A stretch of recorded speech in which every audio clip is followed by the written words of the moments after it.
Boa noite a todos.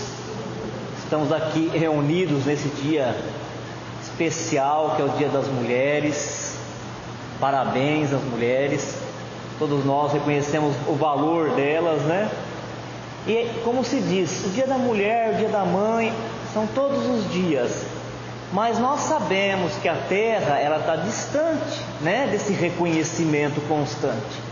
Se o homem aqui na Terra já destacou um dia do calendário, pelo menos para reconhecer esse valor das mães, das irmãs, das amigas, é porque existe um desejo da humanidade de ser melhor, de fazer melhor.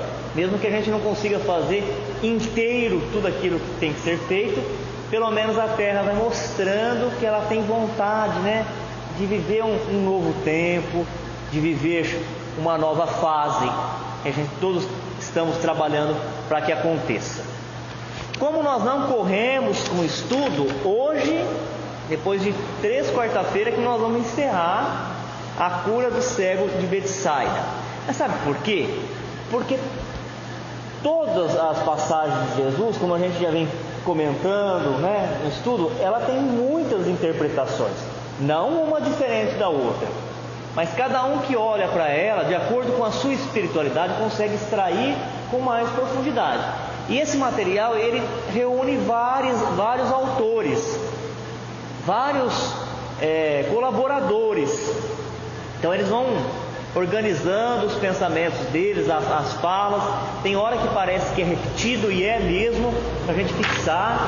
E daqui a pouquinho, no meio daquilo que parece que é uma repetição, surge um fato novo, uma ideia nova, uma maneira diferente de enxergar os ensinos que Jesus traz aqui para a Terra. Agora mesmo, nós vamos recomeçar essa última parte do roteiro O Cego de Betsaida com um dizer de Caibar Schutel. Caibar Schutel, todo mundo sabe que é o grande espírita de Matão. Tivemos a felicidade de ter encarnado pertinho de nós aqui, e sabemos que é um grande espírito, um baluarte da doutrina espírita e também da espiritualidade, porque uma coisa é ser baluarte do movimento espírita, né? A outra coisa é ser um espírito evoluído, e ele reunia as duas coisas, porque mesmo depois de desencarnado, nós sabemos que ele continua com condições espirituais para ajudar, para auxiliar, para instruir. Então ele fala assim: colhemos uma lição de inestimável proveito em tudo isso, e refere-se à passagem do espírito da materialidade em que está para a espiritualidade, da ignorância para a sabedoria, das trevas para a luz. Ele não adquire, como o cego não adquiriu, repentinamente a vidência da verdade. Passa por um estado de confusão, assim como o cego, vendo, mas vendo os homens como árvores, até que possa distinguir claramente a realidade. Olha o comentário de Caibar Schutel. Caibar Schutel está lendo aquela passagem que Jesus cura o cego. Olha o que ele consegue enxergar na passagem, no ensinamento de Jesus. Ele consegue enxergar nessa passagem todo o caminho da evolução espiritual que nós estamos fazendo. Então ele fala que não é de uma hora para outra que nós conseguimos enxergar toda a luz da verdade. Não é de uma hora para outra que nós nos conseguimos transformar em espírito bom, que dirá então perfeito, né? Espírito perfeito, aprimorado.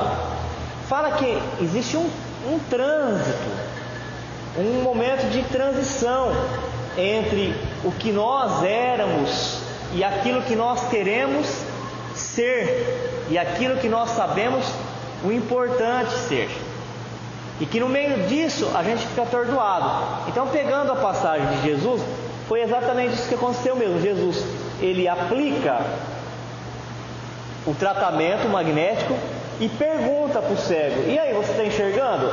Bom, eu que não enxergava nada, agora estou enxergando embaçado. Estou vendo os homens, mas vejo eles como se fossem árvores que se movimentam, que andam. E depois deste relato, aí Jesus aplica mais uma vez a terapêutica magnética. E aí pergunta: e agora você enxerga? Ele fala: agora eu enxergo plenamente. Então não entre mais na aldeia, vá para a sua casa. Então o que Karl Schultz está dizendo aqui? Que neste ponto do ensinamento de Jesus, ele está falando que é devagar que nós vamos construindo a nossa espiritualidade. E deixar de ser cego é compreender a vida. Quem é mais feliz de todos? Aquele que consegue compreender melhor a vida. Aquele que tem uma melhor compreensão das coisas é o que sofre menos, é o que sabe passar pelos momentos de dificuldade sem se apavorar, é o que busca saídas, soluções para esses problemas e que ajuda as outras pessoas, né? Às vezes a gente está passando pela mesma situação do outro e a gente fala: meu Deus do céu, que situação que eu estou? A minha vida acabou. O outro passa pela mesma situação e ele se acalma, ele olha para os lados, ele olha para frente e ele vai em busca de uma alternativa e ele consegue passar por isso. O que seria a escuridão? As trevas no ensinamento evangélico.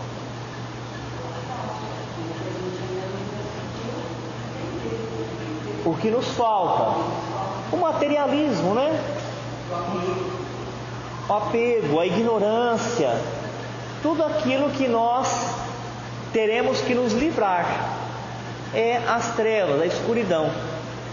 Então, os espíritos superiores, eles não olham para um texto e vão se preocupar com a casca, com a superfície, com a parte física. E nós que estamos na Terra damos o maior valor para a casca, para a superfície, para a aparência.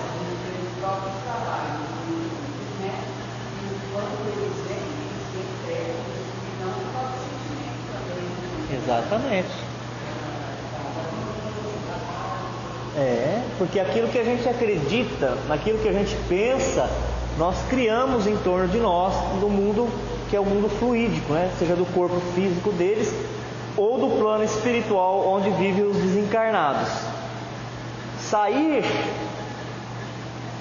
da cegueira e passar a enxergar é o caminho que nós estamos fazendo. Mas nós não chegamos na cura final. É por isso que nós vacilamos. É por isso que nós temos um momento de muita fé, que a gente se sente o super-homem, nada vai me destruir. E daqui a pouquinho a gente está se sentindo tão fragilizado, tão pequeno, precisando de colo, de proteção, de carinho, né? Porque ainda nós não chegamos no final do trabalho de evolução que nós deveremos fazer. Então, numa passagem que aparentemente é a cura do corpo, Jesus coloca aqui uma reflexão do começo da nossa evolução e do final. De onde nós começamos até onde nós deveremos chegar.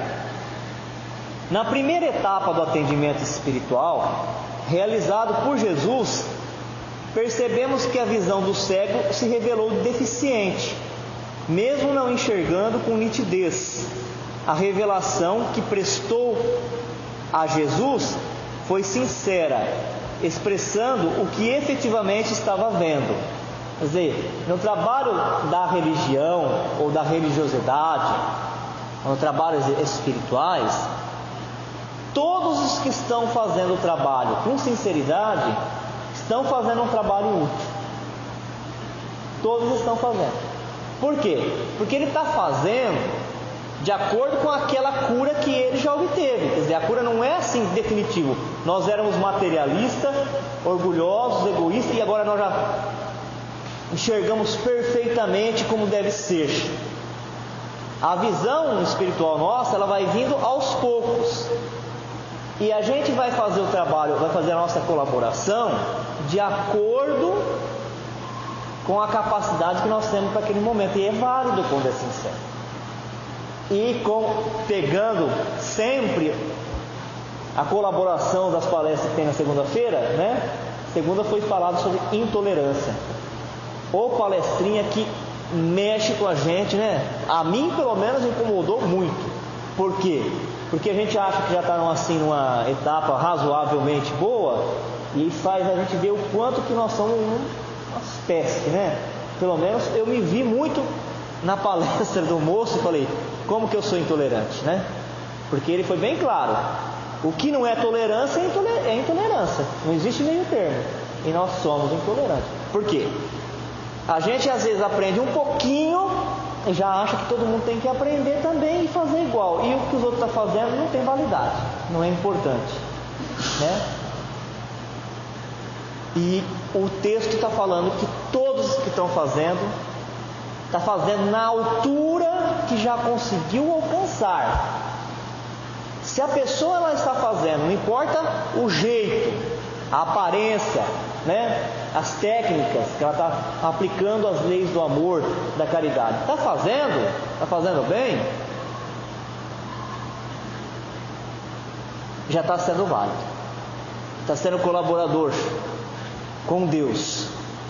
Agora, aquele que pode fazer um pouco mais, se não faz, é acomodado, né? Aquele que já podia fazer um pouco melhor, ele não faz, aí é comodismo. Mas aquele que está fazendo tudo que pode, é do jeito que ele entende, então ele está colaborando, ele está fazendo uma coisa importante. Quando nós começamos a estudar esses livros, esse material, eles falaram muito do trabalho das primeiras igrejas cristãs, né? Na primeira igreja cristã, eles faziam o que nós estamos fazendo aqui, estudavam os trechos, as passagens do Evangelho, mas tinha os que tinham o dom da palavra, tinha os que tinham o dom da cura, tinha os que montavam cestas básicas, principalmente, lembra que nós estudamos esses textos para as viúvas, porque as viúvas não tinham como se manter, e em nenhum momento se falou que um trabalho era mais importante do que o outro. O dom do carisma, né? Que era aquelas pessoas que ficavam incorporadas e falavam revelações para as pessoas. Na igreja primitiva tinha isso. O Espírito incorporava na pessoa, no médium, e ele começava a falar: você que está triste, que está achando que tudo está acabado, pode ficar tranquilo, segue fiel a Deus, porque muita coisa boa está reservada para você. E a pessoa entendia o que estava falando para ela. Nenhum é mais importante, mas a gente acha que é, né? O trabalho do jeito que a gente faz, do jeito que a gente aprendeu é certo, o do outro não é, e a gente vai criando um afastamento onde deveria haver uma aproximação, porque todos estão trabalhando para a mesma causa. É uma intolerância, aproveitando a palestra do Jefferson da segunda-feira. Uma intolerância, quer dizer, aquele que não é igual a mim, aquele que não trabalha igual a mim, o trabalho está errado. E a gente faz isso mesmo. Estou falando por mim mesmo. A gente sente isso mesmo. É lógico que o nosso compromisso maior, é com a divulgação do Evangelho. Nós entendemos que o que de melhor se pode dar para outra pessoa é ajudá-la a sair da cegueira e compreender. Porque se ela compreender e se ela se apropriar das informações, ela vai ter autonomia, ela não vai ficar dependendo do outro, ela mesma vai caminhar pela própria perna, não é? Ainda bem, nós compreendemos isso, então vamos trabalhar isso. Mas o trabalho do outro, que está concentrado só nas curas no corpo físico, nas psicografias, nos passes, ele está lá na capacidade que ele conseguiu enxergar que é daquele jeito. Um dia lá na frente, ele vai esticar um pouquinho mais, né? Vai ampliar um pouco mais o campo de visão e vai ver que existem outras necessidades, como fala o poeta, né? A gente não quer só comida, a gente quer comida, instrução, diversão e muito mais. É a necessidade do nosso espírito. mas não deixa de ser um trabalho importante. Porque, assim como da parte de quem realiza o trabalho da evangelização, a pessoa não consegue às vezes compreender que o ensinamento é importantíssimo, não é só assistência, da parte do assistido às vezes eles não compreendem aquilo que a gente quer passar, não é? Você vê hoje as igrejas lotadas, cheias, mas os grupos de estudo, seja lá ou aqui, em qualquer lugar, porque a gente tem contato com as pessoas que dirigem outras casas religiosas de outra religião, eles falam, na hora que nós vamos estudar a Bíblia, são 4, 5, 6, 7 desaparecem. Mas você fala que vai fazer um trabalho de cura e libertação, você tem que encomendar a cadeira, porque não cabe todo mundo. Verdade, seja lá ou aqui. Agora, não é um preconceito a gente falar que não é importante, porque eu tenho essa dificuldade. Como a gente é do estudo, eu tenho essa dificuldade. Eu olho esse trabalho com um olhar de que ele é menos importante. E o texto está falando conosco aqui, ele não é, não. Ele é necessário.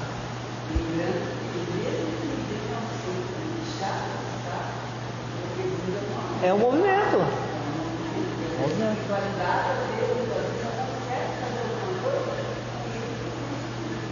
É um passo a passo, né? Antes, quando ele chegou para Jesus, ele era cego. Ele não enxergava nada. E não foi de pronto que ele curou. Jesus impôs a mão. E agora você está enxergando? Está meio embaçado.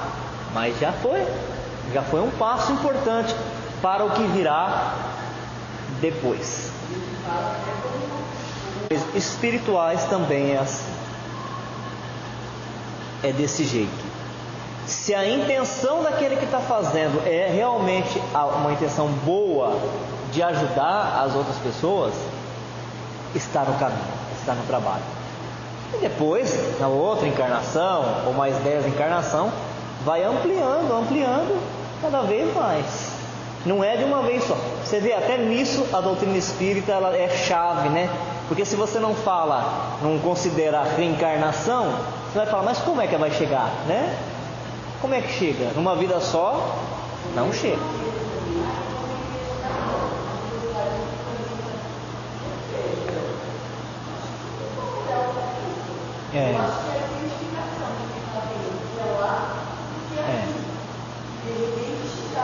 Quando Kardec fez os grupos de estudo, né, na sociedade parisiense, ele não tinha nenhuma ideia de que fosse uma religião, mas sim um suporte para todos, que todos viessem, colhessem os princípios espirituais que estão ali, porque os princípios espirituais da doutrina, da codificação, é revelação da lei da natureza, igual tem a lei da biologia, a lei da química, da física, não é uma invenção humana, é uma coisa que está na natureza. Então, todo e qualquer um pode vir se apropriar do conhecimento espírita e levar para a sua vida, para a sua atividade. O que não pode é o inverso, né? A casa espírita trazer elementos materiais, porque aí é uma outra proposta.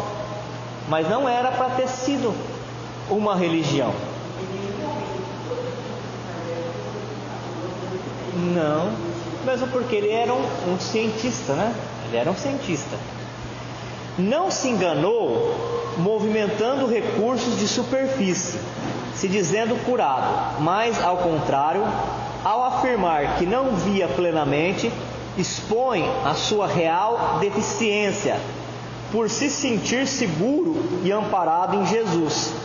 Essa informação foi importante para que o mestre lhe agraciasse com nova assistência, tornou a pôr-lhe as mãos nos olhos.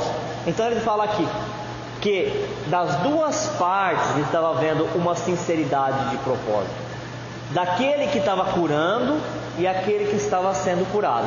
Porque quando Jesus pergunta para ele assim: você está curado? Ele poderia assim, ou com vergonha porque tinha muita gente, ou para não querer decepcionar Jesus, ele poderia ter falado assim, ele estava enxergando embaçado, ele poderia falar assim: tô curado sim. Quantas vezes que a gente não faz isso, né? Só que aí a cura final ela não viria. Qual que é o ensinamento que a gente pode tirar daqui? Que nós deveremos sempre, frente às experiências da vida, reconhecer as nossas fraquezas.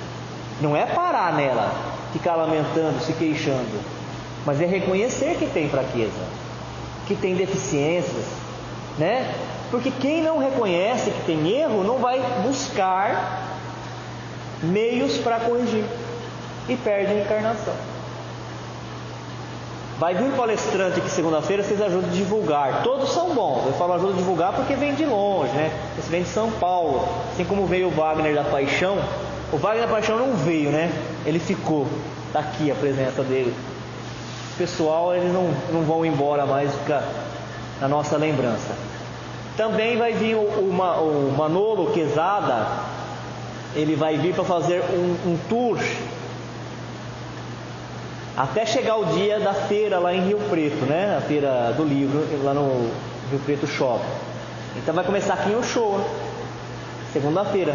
Segunda ele está aqui, terça ele vai para Urupês, quarta ele vai para outra cidade.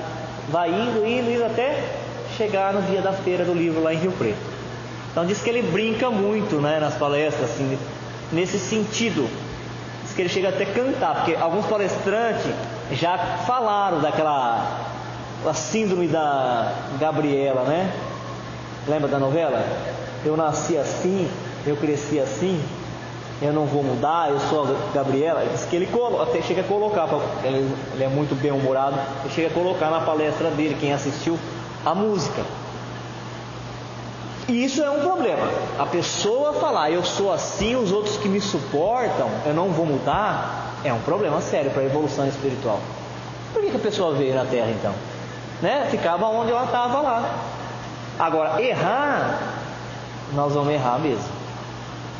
E nós podemos aprender muito mais com os nossos erros do que com os acertos, né? O acerto a gente pode estar indo assim, passo a passo, mas o erro pode colocar a gente numa situação de desconforto tão grande, de sofrimento, que quando a gente reconhece que realmente não pode ser mais assim, a gente se esforça e corre. Como aconteceu com o Gregório, lá no livro Libertação, que ele é um espírito muito inteligente, mas usou a inteligência para o mal, e deu um trabalho danado para a família espiritual dele, que estava muito bem, em dimensões superiores, vir e resgatá-lo, porque ele estava em camadas profundas de treva e de sombra.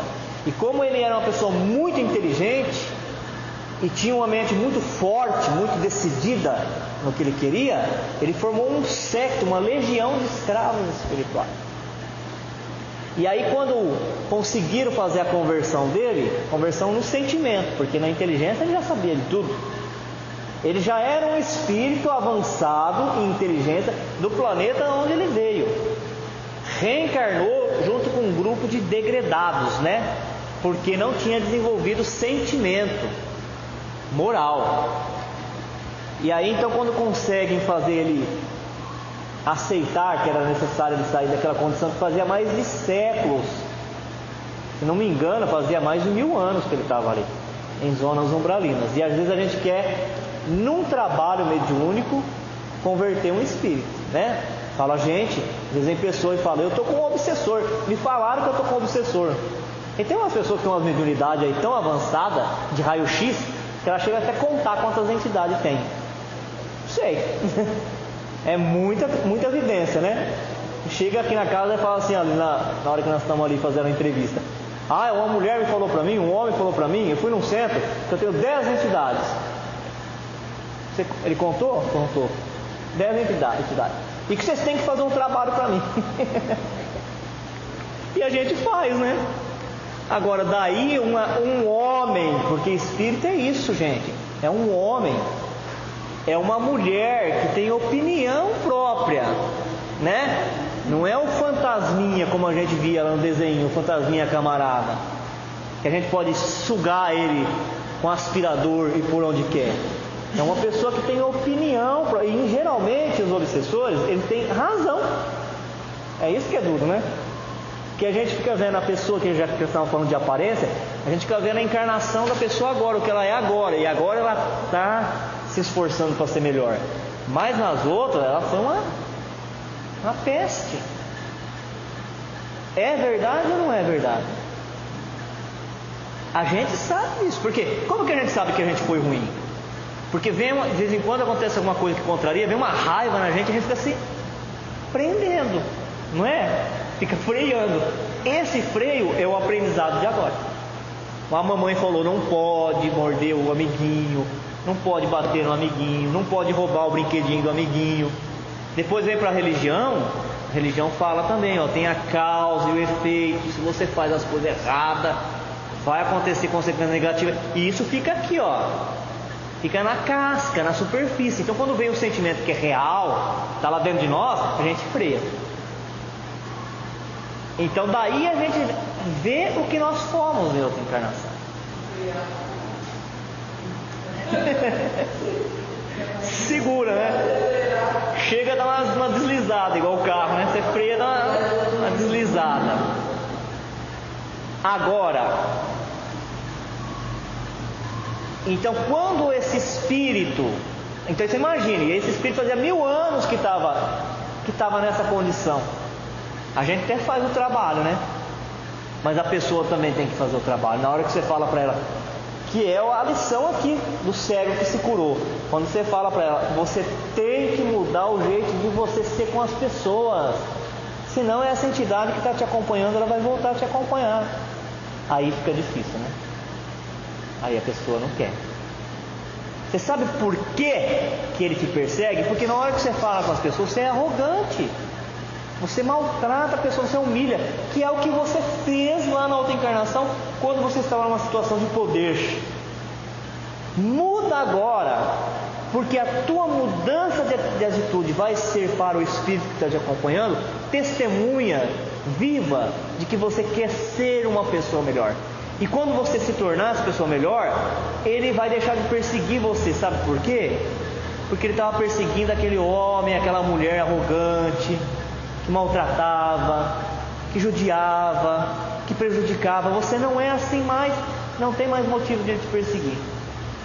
Esse é o trabalho mediúnico, né? De desobsessão.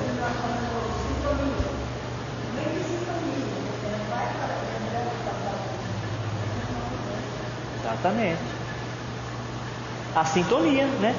Porque a mosca, ela sente o cheiro de podridão à distância, a quilômetros. Não sente?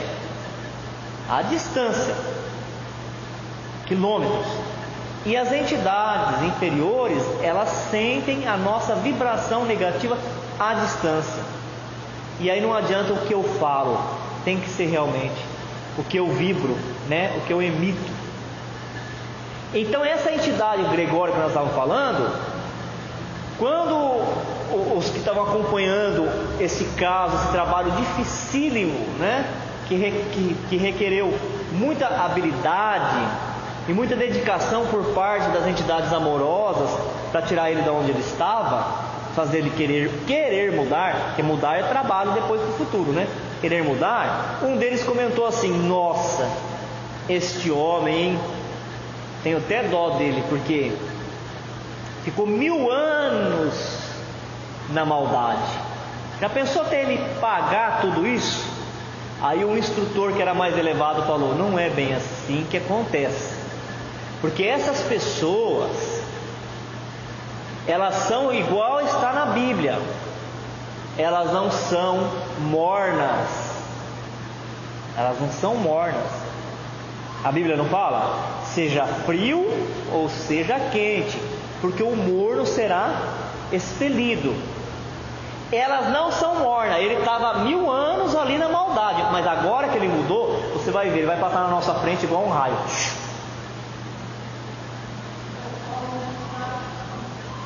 É igual Paulo.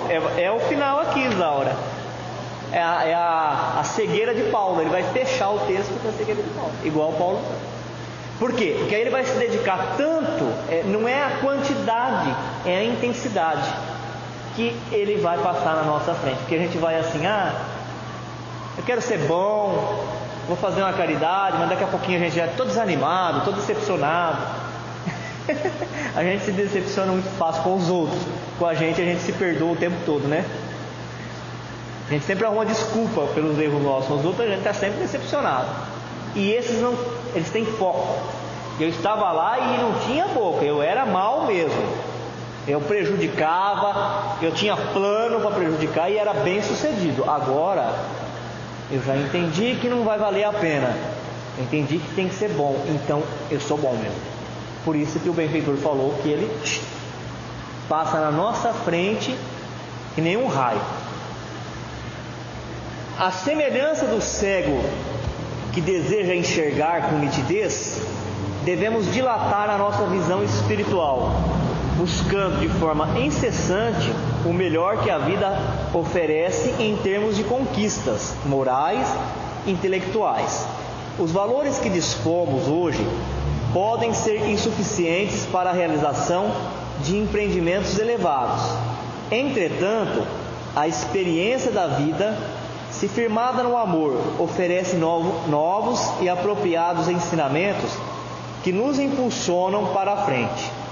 Adotar a ação no bem é angariar conhecimentos pelas vias naturais do progresso espiritual, fugindo do impositivo milenar do aprender pelo sofrimento. É por isso essa insistência de falar na casa espírita que a gente deve, como parte do nosso tratamento, fazer o bem. Você vê que coisa? Era para a gente fazer o bem naturalmente, porque nós somos filhos de Deus, Ele é amor, Ele nos criou no amor. Então, amar uns aos outros é lei natural. Mas como nós não fazemos, para a gente se livrar do sofrimento, então os espíritos benfeitores vêm e falam para a gente: faz parte do tratamento, faz parte do procedimento de cura fazer o bem. Por quê? Hoje nós não temos todos os elementos para dar resposta para tudo. Nós não temos. E nem para resolver todos os nossos problemas. Nós não temos hoje. Mas se a gente insistir, persistir fazendo bem, nós vamos recolhendo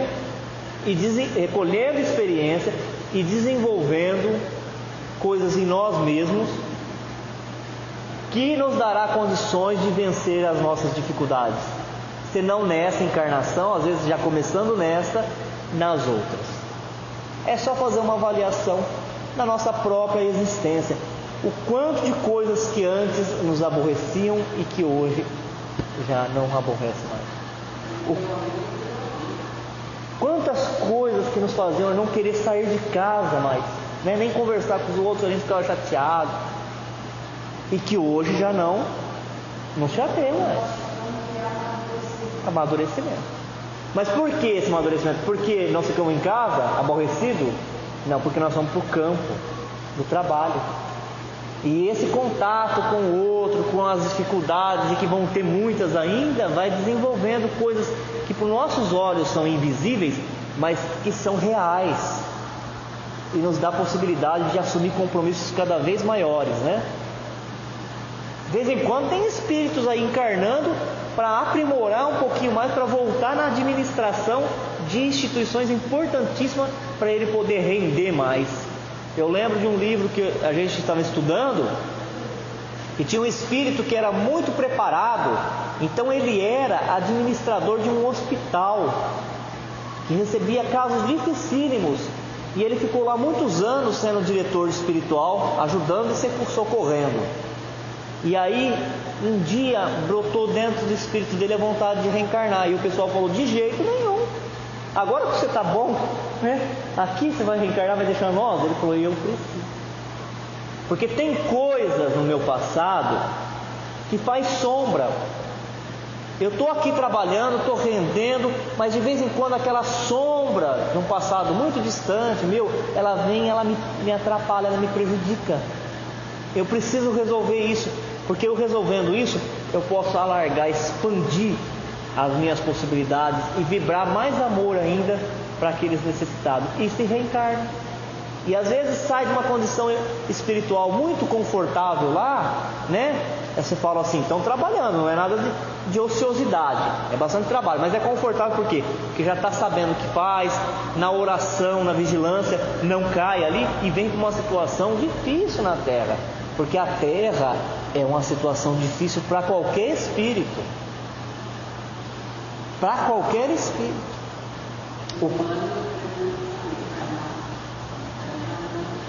Uma missão. Qualquer espírito que se encarna. Sim. Qualquer espírito pode na terra de se desviar do seu caminho.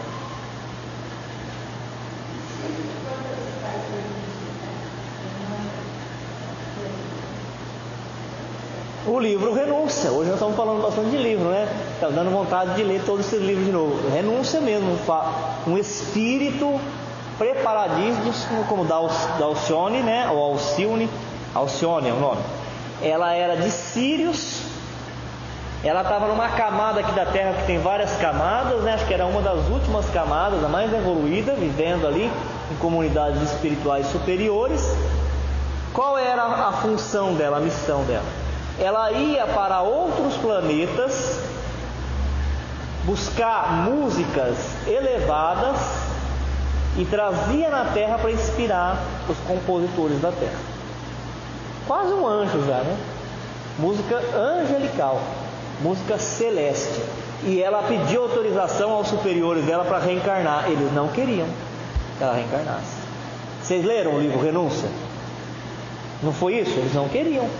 Falaram, olha, só que tem o livre-arbítrio, então não força. Mas eles ponderaram muito com ela. Alcione, você está muito bem aqui. Você está desenvolvendo um trabalho importante. Você está ganhando muito mérito e está colaborando. Você não precisa disso. E ela fala, mas como que eu posso ser feliz aqui se eu tenho um amado lá na terra com necessidade? Bom, se você quer, você vai. Só que aí eles falam, para qualquer um, até para você que tem evolução espiritual, a vida na terra não é fácil. Você pode entrar lá e se dar muito bem, você pode sair prejudicado, pode sair arranhado. E não foi o que acontece, porque aqui a gente experimenta solidão, abandono, incompreensão, traição. É da terra. São as lições da terra. Quem consegue tirar um bom proveito disso, segue à frente. Mas quem para nisso, quem se deixa afetar por isso, pode perder uma encarnação. E foi o que aconteceu com ela, né? Ela teve que renunciar. Ao nome do livro, Renunciar. Mais um trechinho só para terminar, por causa do nosso tempo. Pessoas há que iniciam bons empreendimentos, mas por falta de perseverança não concluem tarefas. E quantos, né? Pessoas começam um monte de coisa e elas não concluem nada. É uma experiência que a gente tem nas casas espíritas também. Às vezes a pessoa vem, eu vou fazer isso, aquilo outro. A gente, vamos fazer aquilo que já tem, né?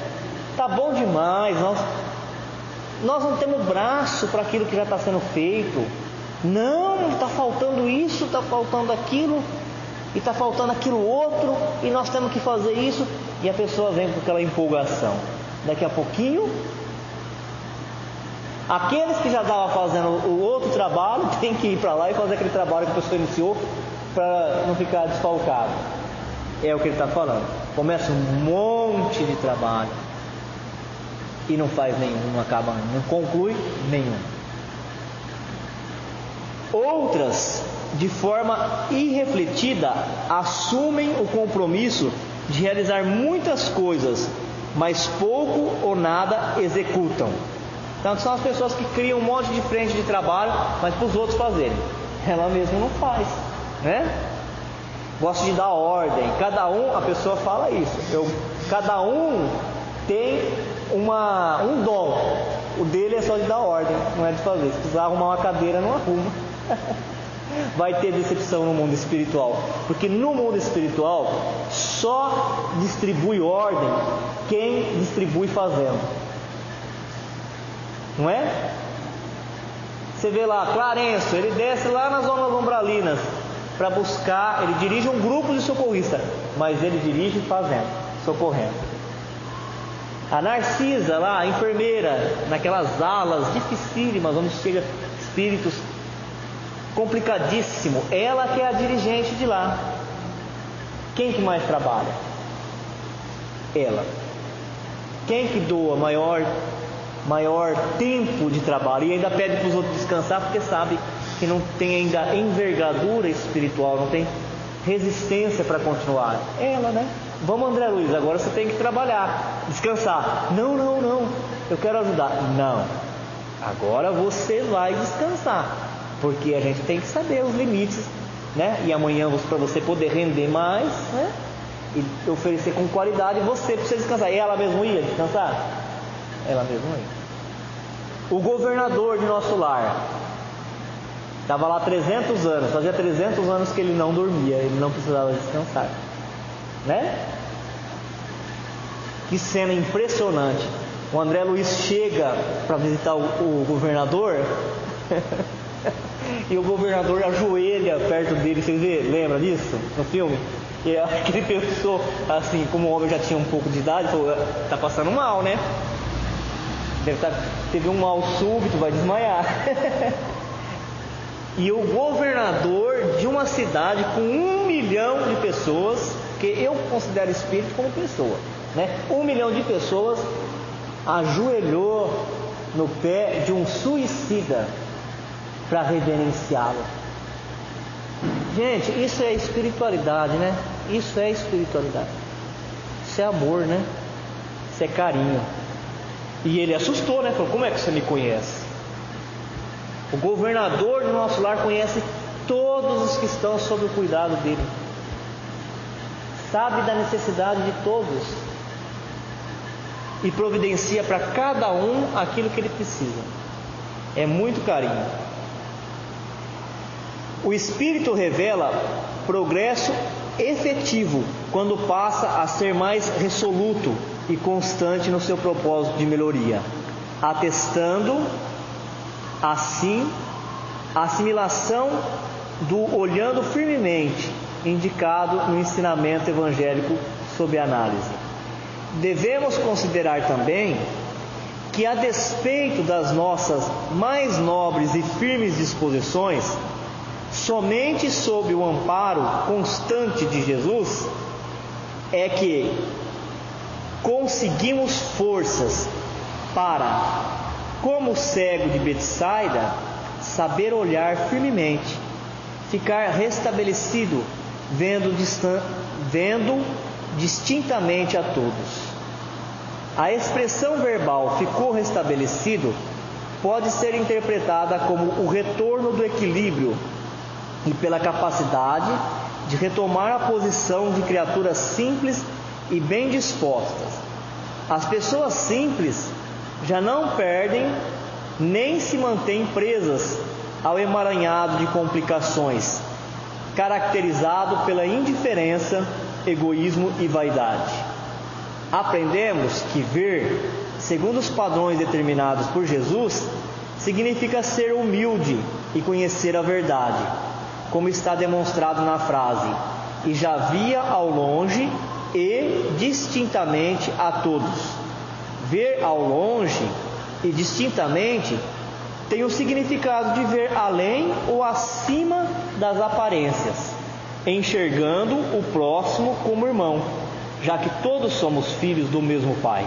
Não se trata, pois, de visualizarmos as pessoas como caricaturas humanas, como árvores que andam, mas como companheiros em processo de caminhadas para Deus, portadores de peculiaridades e valores próprios, os quais nos concedem a oportunidade de colocar em prática a orientação de Jesus, registrada pelo apóstolo João: que vos ameis uns aos outros, como eu vos amei a vós.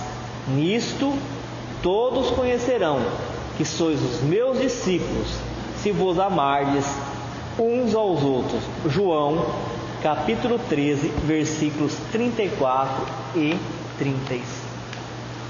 Muito bonito.